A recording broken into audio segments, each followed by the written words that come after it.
charge du développement des compétences et de la formation. Donc ça m'amène à faire plein de choses, et notamment à poser des questions sur ce que font les gens dans ma boîte. J'ai la chance de me poser cette question-là. Donc je me suis demandé, notamment, ce que font les Scrum Masters, les Product Owners. Et en fait, comme ça ne me suffit pas de me poser la question de ce qu'ils font chez moi, parce qu'à la limite, ça c'est relativement facile à comprendre, à savoir, on s'est posé la question d'aller voir aussi dans plein d'autres boîtes comment ça se passe. Et c'est donc ça que je vais vous raconter, vous restituer. Pour ceux qui sont intéressés sur une partie de ce que je vous présente là, j'ai déjà fait des articles sur LinkedIn, et sur la suite, ça viendra, je vous raconterai pourquoi, ça viendra un petit peu plus tard. Alors c'est ça, un jour, comme tout le monde, j'ai lu le Scrum Guide, et puis j'ai vu ça, j'ai vu un Scrum Master, donc c'est comme Superman, donc c'est facile. Hein. Et puis j'ai vu un Product Owner, donc c'est Black Panther, j'ai un petit dédicace à Black Panther aujourd'hui, parce que je les aime bien, le Product Owner aussi. Donc on a vu ça, j'ai vu le Scrum Master, j'ai vu le Product Owner, plutôt bien raconté hein, ce qu'ils font. Pour la petite histoire, c'est les 20 ans du Scrum Guide. C'est une des thématiques fil rouge aujourd'hui pour Agile en scène. Et donc, on s'est dit, alors pour Agile en scène, on a fait la deuxième qui est sur PO, mais déjà pour nous, on avait fait celle de Scrum Master. On s'est dit, ok, ça fait longtemps, c'est vieux. C'est comme Superman, en 1933, la première apparition de Superman, un petit peu moins pour le Scrum Master. Mais, voilà. On s'est dit, ok, tout le monde a une représentation de ce que fait Scrum Master, mais moi je suis intéressée par savoir ce qu'ils font dans leur vraie vie. Comment ils se répartissent ces activités? Est-ce que ça leur prend un temps plein ou pas? Enfin, plein de trucs de RH, quoi. Donc, 10 ans plus tard, pour moi, c'était il y a 10 ans, ma lecture du Scrum Guide, quand je suis rentrée à Pôle emploi en 2010. Donc, c'était pas tout à fait 10 ans, mais voilà. À une époque où on vendait à nos jeunes recrutés qu'ils allaient avoir la chance de rentrer dans des équipes d'Agile, puisqu'on est, depuis plus de 10 ans, notre entreprise passée à l'agilité. On va même passer maintenant à l'agilité à l'échelle depuis quelques années.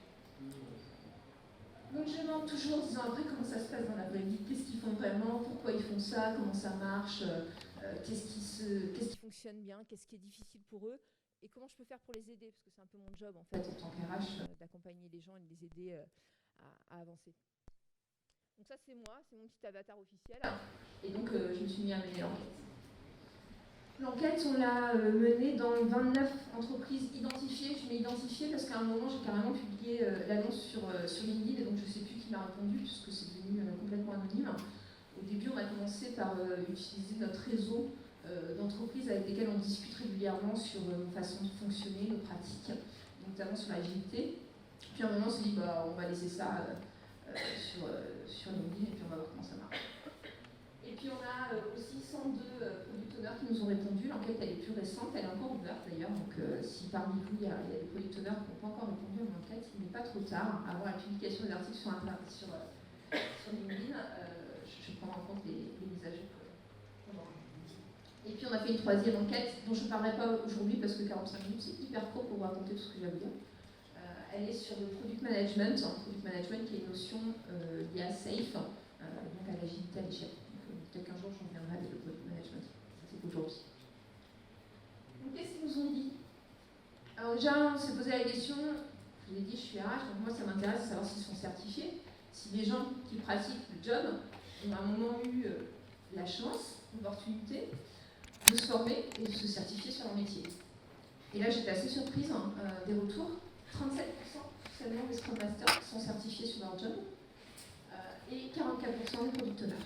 On voit donc la répartition de la maturité de ces profils-là. On a du débutant, de l'intermédiaire, du confirmé.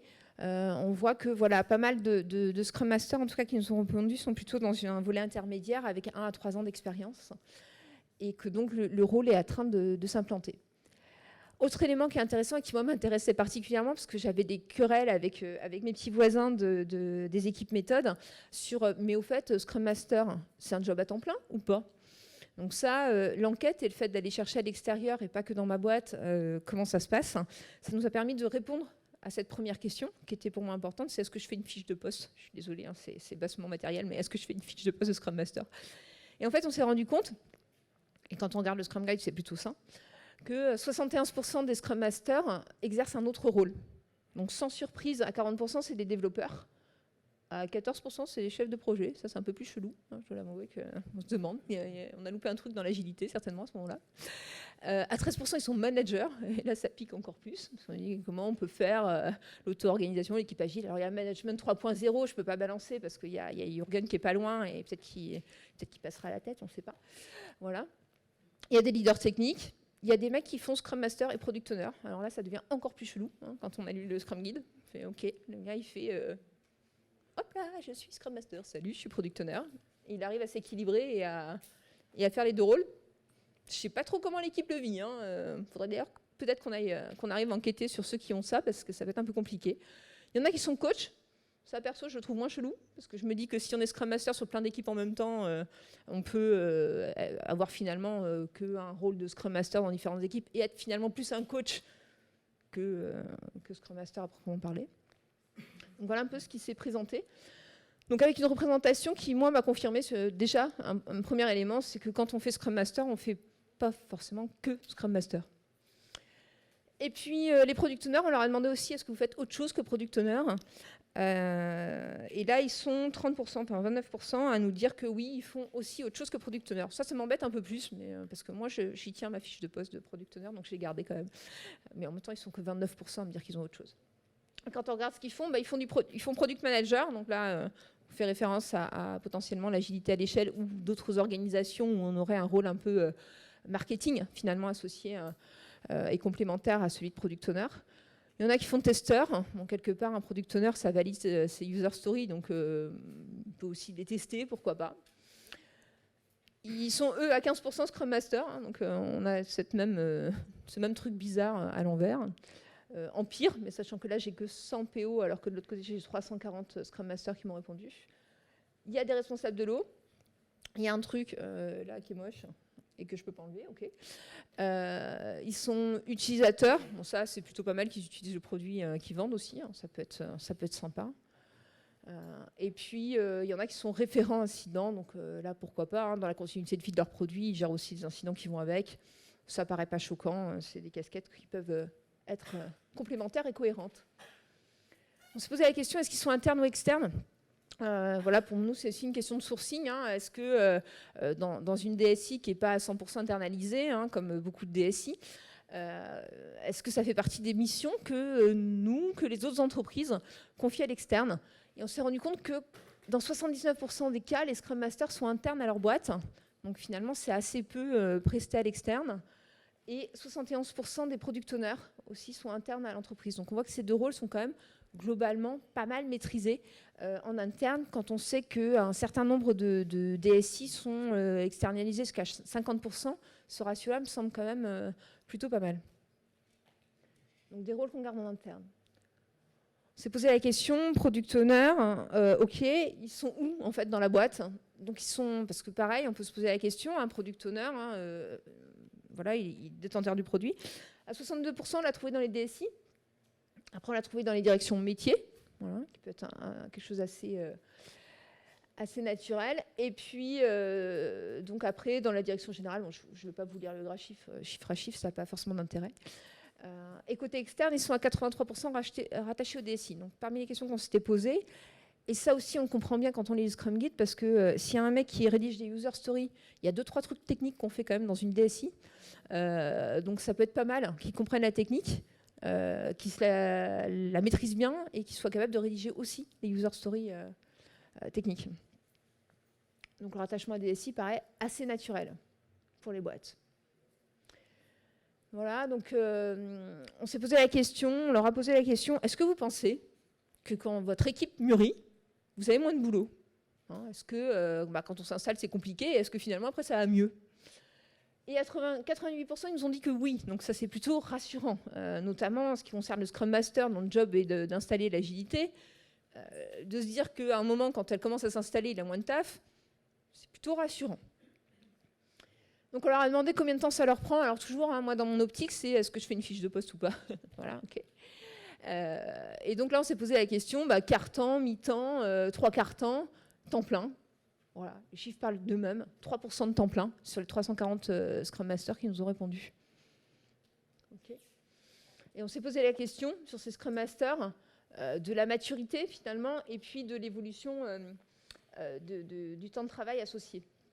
Donc quand c'est installé dans l'équipe, ben, on a encore nos 3% là, de ce quota-là qui est à temps plein. Quand c'est en démarrage, on en a plus, ça paraît logique. Quand on démarre, quand on installe, il y a plus de gens qui sont proportionnellement à temps plein. Et puis en fonction de la maturité, le temps se réduit relativement pour aller vers un quart temps, mi-temps, mais pas un temps plein. Ok. Il y a des choses qui vous choquent jusque-là ou pas trop? Non? Ça va? Ça vous semble cohérent? Ça tombe bien. Ok. Donc on va aller zoomer sur maintenant qu'est-ce qu'ils nous ont dit qu'ils faisaient, ces Scrum Masters, de leur journée de travail et finalement quelles étaient parmi les activités qui sont définies dans le Scrum Guide, les activités qu'ils réalisaient vraiment. Alors ils nous ont dit qu'ils facilitaient les événements, le planning, la démo, la rétro, les mêlées, et qu'ils étaient le garant des bonnes pratiques agiles. Donc on l'a vu, leur quotidien de travail elle diminue quand l'agilité elle mûrit, et ils nous disent qu'ils passent pas mal de temps là-dessus et que ça fait partie des activités qu'ils font tous. Donc après on s'est posé la question, puisque vous êtes garant des mêlées et que ça vous semble, de tous les événements et ça vous semble primordial, est-ce que vous les tenez vos trucs? Donc là on s'est rendu compte que la mêlée est bien tenue, en même temps c'est plutôt sympa, petit moment d'échange. Le matin, l'après-midi, chacun a son format, mais le petit moment d'échange et de synchronisation, ça c'est bien respecté. La rétro, 70%, déjà ça pique un peu quand même, on ne fait pas toujours de rétro. Okay. Déjà on sent que l'amélioration continue, elle prend un petit jeton dans le fonctionnement. Et puis alors la démo, bon, je vois pas pourquoi, j'irai montrer ce que je fais, quoi. Enfin, il y a finalement 57% toujours. Des fois, non, mais des fois la démo, non, je vais pas montrer parce qu'en fait j'ai fait un sprint, mais ouais, je vais pas dire ce que j'ai fait, quoi. Hein, ou j'ai pas le temps, ou j'ai autre chose à faire. Donc elle prend un petit pet. Et alors là, quand on se pose la question de notre PO, il vient au truc ou pas? Il vient planifier. Ça, il est bon. Pour planifier, il vient. Il est là, toujours, la plupart du temps. La démo, il essaye de venir quand il est invité. Hein, voilà, donc ça, c'est plutôt pas mal. Affinage, il le fait. Les rétros, on est déjà moins sûr. Et la mêlée, c'est moins évident. Maintenant, est-ce qu'il a besoin d'être en 100% des mêlées? On peut se poser ces questions-là. C'est peut-être pas irrationnel qu'il ne soit pas tout le temps. Et on a seulement 78% de nos répondants PO qui participent à des cérémonies. Et là, moi, je rentre en introspection. Les autres, ils ne viennent pas. Ils ne font pas la planif, ils ne font pas la rétro, ils ne font pas la démo. Ils ne sont pas là. Et ils sont PO. Ok. J'ai dû louper un truc. En même temps, je suis certifiée PO, mais il y en a d'autres, ils ne le sont pas, visiblement. Ils n'ont peut-être même pas lu le Scrum Guide. Je ne sais pas. Un truc bizarre. Alors après, qu'est-ce qu'ils nous ont dit? Tiens, on parlait de l'amélioration continue, ça passe par les rétros notamment, mais pas que. Ils sont 83% à faire de l'amélioration continue, donc ça, c'est plutôt cool. Et à aider l'équipe à mettre en œuvre, à comprendre. Donc là, on est vraiment dans les fondamentaux du Scrum Guide, mais ils sont 80%. On peut s'inquiéter aussi des 20% qui restent.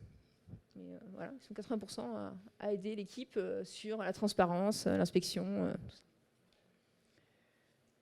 Donc on s'est posé la question de comment ils diffusaient l'agilité, comment ils diffusent et en quoi ils aident finalement nos Scrum Masters.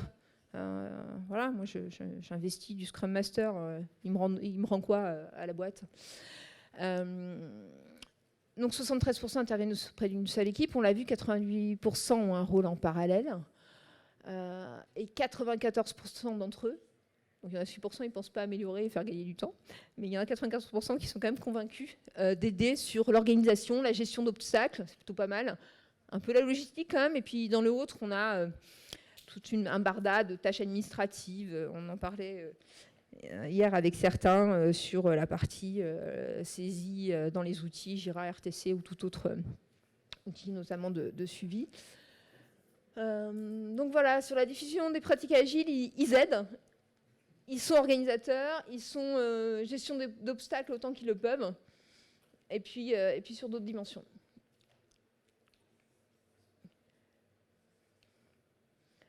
Ensuite, ils gèrent les risques, on l'a vu. Ils aident les product owners dans la backlog. Alors, on va le voir un petit peu plus tard quand on sera sur le product owner. C'est assez rigolo parce que le product owner, lui, il se sent plus ou moins aidé. Mais en tout cas, le Scrum Master, lui, il trouve qu'il l'aide. Il collabore avec d'autres Scrum Masters. Donc là, on passe sur des dimensions d'équipe ou de fonctionnement d'entreprise qui permettent de faire de la coordination.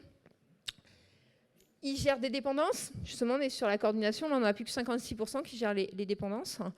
Dans les boîtes avec lesquelles on a échangé, donc je vous ai dit en entrée, il y avait 29 entreprises identifiées. On est plutôt sur des grosses structures. Donc on peut penser qu'il y a quand même 2-3 dépendances qui doivent arriver de temps en temps. Donc là, on n'a plus que 56% qui gèrent les dépendances. 46% qui font le reporting quotidien de l'activité. Donc la présence en Scrum de Scrum, les daily reports, tout ce qu'on peut avoir de ce format-là qui est attendu aussi de ce rôle-là.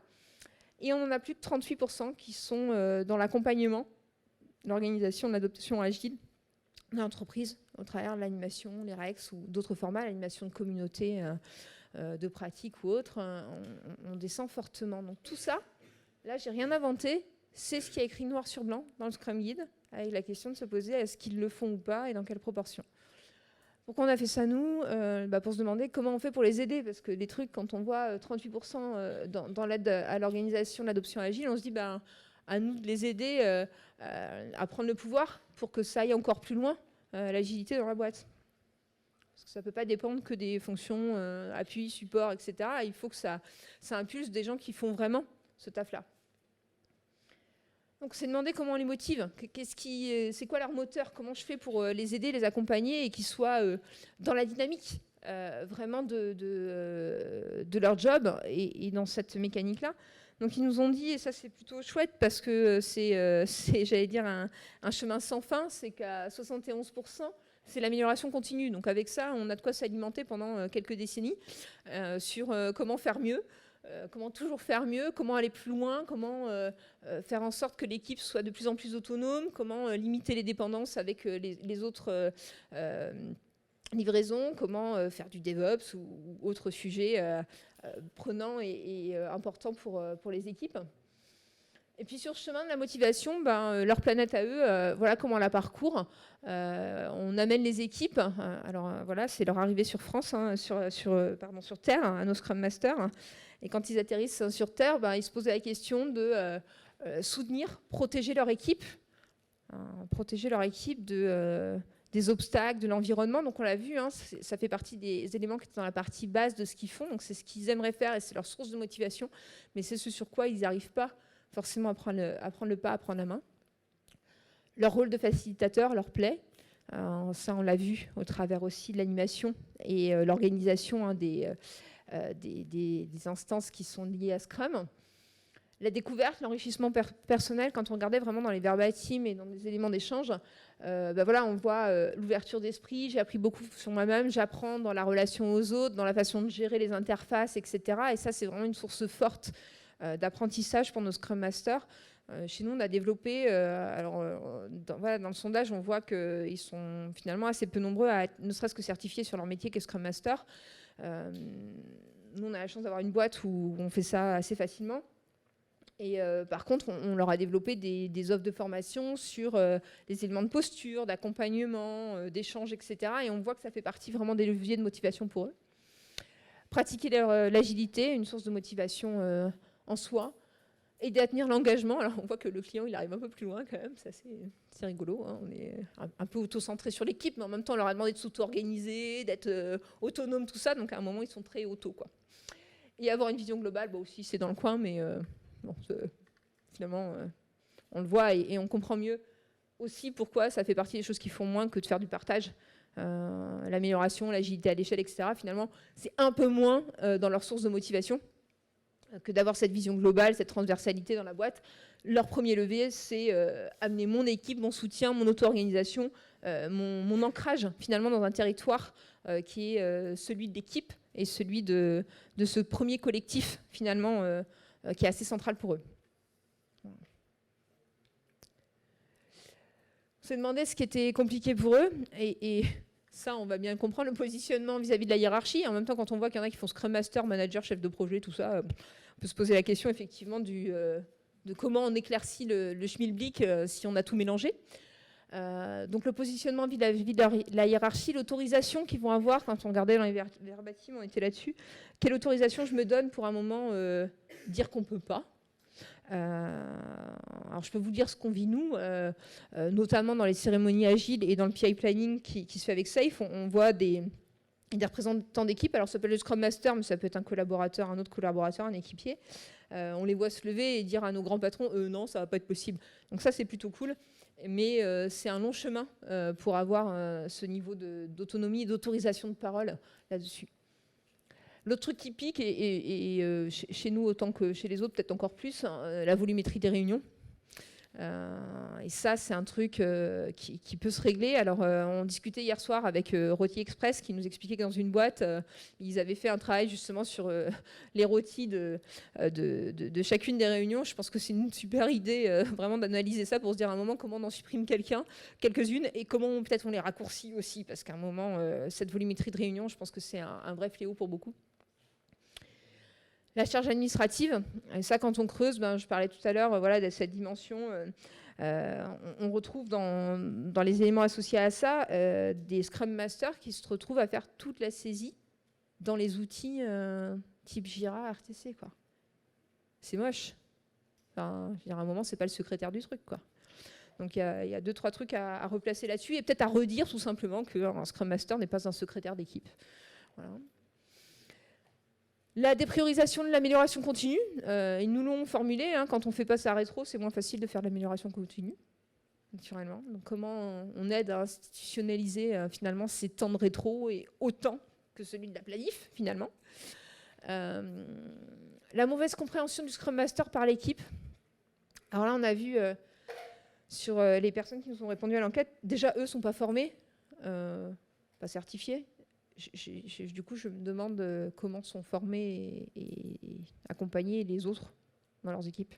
Donc, je pense que là, il y a un levier. Alors après, ça, c'est mon prisme de RH, développement de compétences, tout ça. Voilà. Mais il y a des trucs hyper light quand même qui existent sur Internet qui peuvent au moins aider à comprendre et faire en sorte que l'équipe comprenne qu'est-ce qu'on attend du Scrum Master, que c'est pas le secrétaire, que c'est pas le gars qui va vous emmerder pour être là à 8h15 pour faire la mêlée. Enfin voilà, qu'il a une fonction qui est plus importante, plus grande que ça.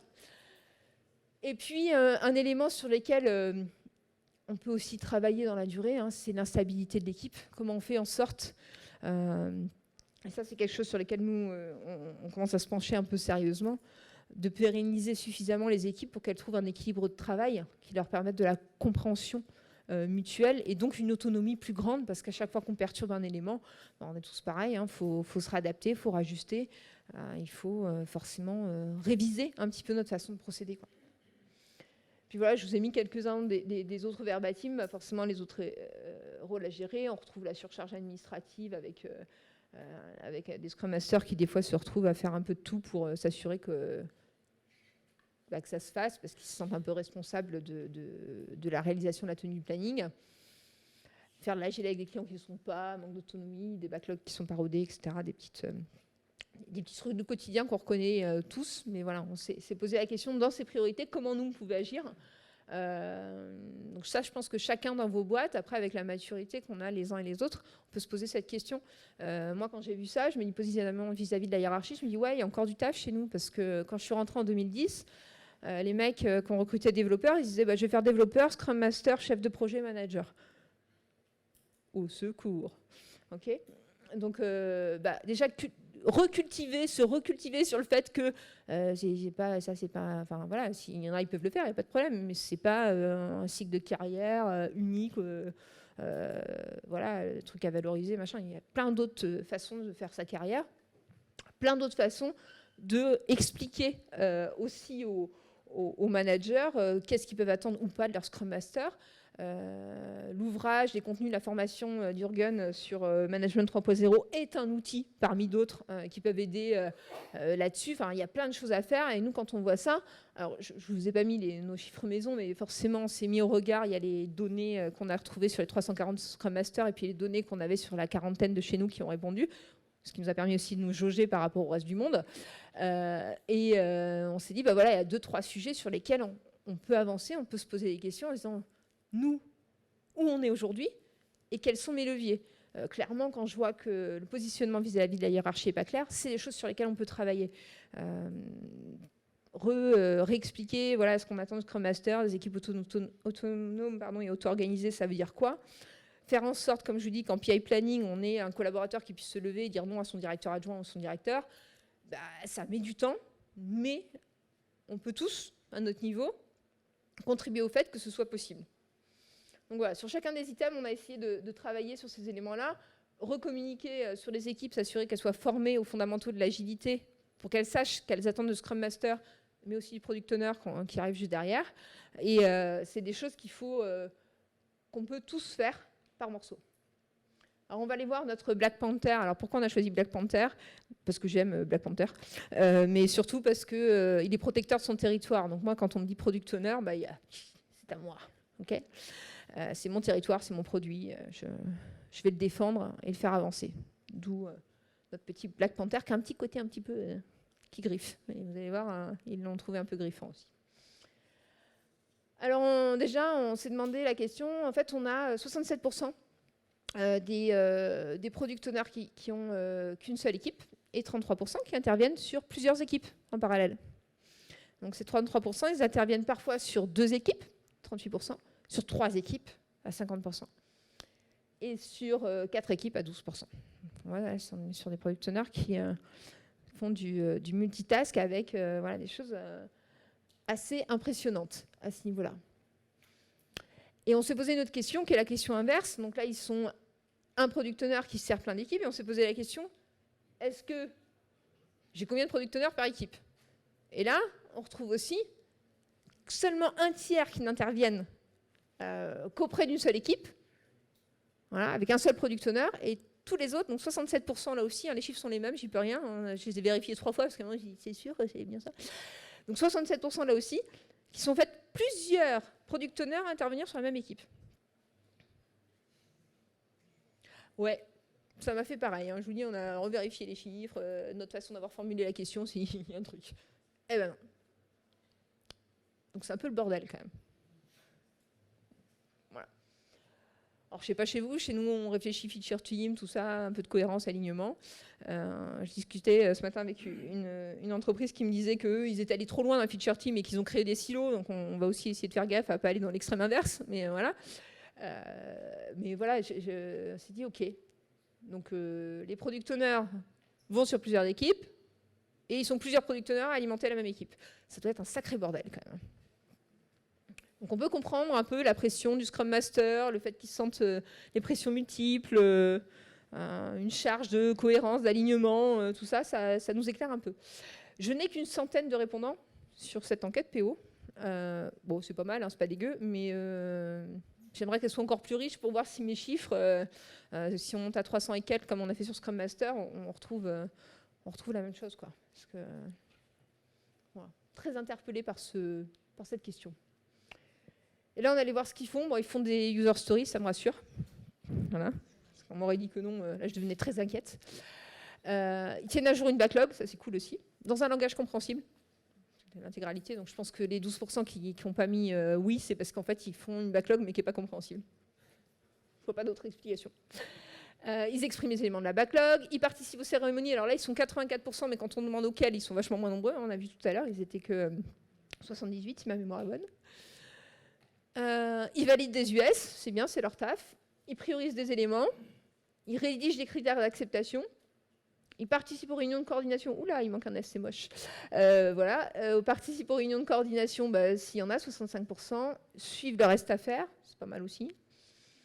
Optimise la valeur, là déjà, on se fait un peu mal. Et puis alors, c'est très drôle parce que celui qui arrive en dernier, c'est utilise des méthodes d'élicitation des besoins. Alors là, je pense que j'en ai perdu. Élicitation des besoins. Quoi est-ce qu'il fait, le gars? Et en fait, ce qui est assez drôle, c'est que c'est une question dans le questionnaire, on avait prévu et on l'a creusé en disant qu'est-ce que vous faites comme méthode d'élicitation des besoins? Parce que c'est un peu votre taf quand même d'aller voir où sont les besoins, comment j'améliore mon produit, comment je réponds à mon client, est-ce que mes utilisateurs sont contents? Enfin voilà, 2-3 trucs qui nous semblent être dans les priorités du product owner. Et donc on leur a demandé ce qu'ils faisaient comme méthode d'élicitation du besoin. Et donc ceux qui en font des ateliers de recueil, modélisent des cas, font un peu de brainstorm, du maquettage, des entretiens, un peu de story map, Persona, on s'y perd un peu. Enquête, impact map. Il y avait un atelier d'ailleurs hier sur et alors les analyses comparatives, je pense que là j'ai encore plus perdu les gens. Qu'est-ce qu'il veut dire par là? Voilà, donc un peu d'éclairage sur ce qu'ils font, ce qu'ils font pas, comment les accompagner. J'avoue que j'ai pris un petit pet moi quand j'ai vu qu'ils étaient que 33% à faire des méthodes d'élicitation de besoins. Parce que je pensais vraiment que ça faisait partie de leur taf, hein, bêtement en ayant lu le Scrum Guide, et je me dis ben va falloir qu'on les aide pour qu'ils le fassent plus. Ça paraît pas évident là. Alors on leur a demandé avec qui ils parlaient. Donc ils parlent avec l'équipe, ça c'est cool. Ils parlent avec le Scrum Master, c'est cool. Avec des ergonomes, avec d'autres PO, avec d'autres équipes techniques. Ce qui est très drôle, c'est que le métier n'est pas du tout venu en fait. C'est marrant, non? Les utilisateurs non plus, c'est rigolo. Voilà. Ils sont 64% à penser que la première de leurs difficultés, c'est de prioriser des besoins. On le comprend encore plus quand on a vu qu'ils étaient multi-PO sur une même équipe qui doit développer ensuite. Ça doit être un peu le bordel pour prioriser. Okay. Et ça, c'est tout leur problème. Donc, prioriser les besoins, volumétrie de réunion. Donc là encore, il y a du taf relativement facile à faire sur se poser la question de quelles sont les bonnes réunions, etc. Enfin, c'est facile à faire, un peu moins facile à supprimer les réunions parce que tout le monde a la bonne raison d'organiser sa réunion. Ils ont des pressions politiques de l'entreprise. Bah, ça, malheureusement, les mecs, je crois que ça va être difficile de ne pas avoir de pression quand on est sur un job de product owner. L'instabilité du besoin, manque d'autonomie, donc là c'est aussi des choses sur lesquelles on peut travailler en termes d'empowerment, la charge administrative, la complexité du domaine, des équipes instables, mauvaise compréhension du PO par l'équipe et un problème de positionnement vis-à-vis du Scrum Master. Et là on s'est dit c'est pareil, il va falloir qu'on les remette un petit peu dans une boucle. On a beaucoup travaillé chez nous sur des filières par métier, à les faire travailler chacun un petit peu sur leur posture, leurs éléments. Et des retours comme ça, même si c'est entre guillemets que 20%, 30 ou 15%, bah, nous font nous dire, parce qu'on n'avait pas proposé des réponses initialement, hein, c'est les réponses qui se sont accumulées, agrégées, etc. On s'est dit, bah, il va falloir qu'on les remette dans des séances de travail collectif pour que chacun comprenne bien qu'est-ce qu'on attend de l'autre, etc. C'est tout con, hein, mais nous, ça faisait longtemps qu'on ne l'avait pas fait. Donc, on se repose ces questions-là de créer cette coordination. Voilà, donc on leur a demandé après qu'est-ce qui les motive. Ah bah répondre aux utilisateurs, c'est cool, ça fait pas partie de leurs interlocuteurs, mais par contre ils sont contents de répondre aux utilisateurs. Donc là on était un peu plus rassurés. Donc leur territoire à eux, leur carte du monde, elle est là, elle est répondre aux utilisateurs, avoir une vision globale. Alors on voit c'est rigolo, c'était tout en bas chez les Scrum Masters qui ne se sentaient pas super concernés par le truc, enfin pas très motivés par le truc. C'est tout en haut pour les product owners. L'enrichissement personnel, la gestion d'un produit, l'optimisation de la valeur à l'entreprise, pratique de l'agilité, etc. Et mon 3% qui est tout en bas, c'est être sous les projecteurs. Voilà, qui est ressorti. Voilà. Donc du coup, c'est pas dans le projecteur. C'est drôle, ça, non? Ok. Donc être sous les projecteurs n'est pas dans la projection, j'aime bien. Donc voilà un petit peu leur mindset. Et alors ce qui est cool, même si on s'en doutait un petit peu, par rapport à toujours ma réflexion de aussi quel est le bon poste, quel est le bon profil, qui est-ce que je mets sur quoi. Avec ces leviers de motivation, avec ces facteurs-là, on voit bien que si on n'est pas sur des profils équivalents, hein, finalement, ce qu'on a tout en haut ici était à peu près tout en bas de l'autre côté. Là, on est sur un regard sur le monde, sur l'extérieur, etc. Le Scrum Master était plus centré sur l'équipe, sur ma sphère un peu, j'allais dire, privée, mon cercle local. Le PO, il est sur cette vision-là de donner, avoir, gérer un produit, l'entreprise, la valeur, voilà, sur des sujets qui font partie de son périmètre. C'est logique, mais c'est pas mal qu'ils nous disent ce qui les motive et finalement le regard qui les intéresse, parce que pour derrière identifier qui sont les bonnes personnes pour faire ça, bah, ça nous donne, nous, quelques leviers aussi de réflexion. Hop là. Et puis on a 65% des PO qui répondent qu'ils travaillent dans un ensemble plus grand que leur première structure et leur premier produit. On leur a demandé sur quoi. 58% nous ont répondu safe, c'est ce que nous on a choisi et qu'on aime bien défendre parce qu'on est très très content de ce framework. Et donc on a demandé, on a fait une enquête sur le PM, c'est ce que je vous proposais en introduction, mais sur laquelle on n'ira pas parce que sinon j'explose le timing. J'ai Timekeeper au fond qui vont avoir très peur. Alors voilà ce qu'on a fait nous de la fiche de poste, mais je pense que chacun peut faire avancer son sujet en fonction de votre degré de maturité à l'instant T. S'il y en a qui sont intéressés, qui veulent faire l'enquête en local, moi je peux la rouvrir avec un code particulier pour que vous ayez vos données dans votre entreprise avec plaisir, sans souci, que ce soit l'enquête de Scrum Master ou l'enquête Product Owner, si ça vous intéresse. Puis ça vous permettra de vous mapper avec les résultats qu'on a fait qui sont plus globaux. Ce que nous on a fait, en tout cas derrière, j'ai dit évolution des fiches de poste, donc j'ai commencé par supprimer celle de Scrum Master en mettant qu'il y avait bien des activités Scrum Master, mais pas un poste à temps plein, puisqu'on a vu que ça prenait plutôt un quart-temps, voire un mi-temps. On a ajusté, j'en ai parlé en fil rouge, notre offre de formation dédiée. Et on a aussi créé des offres de formation mutualisées pour qu'il y ait plus de compréhension dans les interactions entre les rôles et s'assurer qu'on reposait les bases au bon endroit. On a fait et on continue de le faire, notamment à travers ces enquêtes et puis des partages dans nos communautés de pratique. Donc on a des communautés de pratique dédiées au rôle et dans lesquelles on communique, on partage, on lève des sujets, on essaye de générer de l'amélioration continue à ce niveau-là. On travaille sur la dimension à l'échelle et les interactions avec les collectifs. On l'a vu sur le PO qui travaille dans un plus grand ensemble, sur le Scrum Master qui a besoin de faire des interactions, développer l'agilité. Toutes ces dimensions-là, on essaye de les aider à travailler sur leur posture, sur ces éléments-là, et puis sur comment prendre les bons contacts, comment nous aider, comment nous, on peut aider à les faire initier les bons contacts dans l'entreprise, à l'extérieur de l'entreprise, pour finalement grandir dans leur pratique. Donc voilà ce qu'on a vu de ce que faisaient ou pas nos Scrum Masters, nos Product Owners en France, puisque globalement l'enquête était en France. Quelques réponses qui viennent de l'étranger, mais globalement, l'enquête était en France. Et avec plein de pistes, pour nous aussi, d'amélioration continue. On a vu que c'était le premier levier pour le Scrum Master. Nous, on a aussi un peu de taf là, pour les aider à s'améliorer. Et voilà, donc j'espère que vous aussi, vous aurez identifié dans cette présentation des éléments qui vous permettront d'avancer dans la tenue des rôles 10 ans, 20 ans après la rédaction du Scrum Guide, quoi. Voilà. C'est tout pour moi. Si vous avez des questions, des remarques, n'hésitez pas.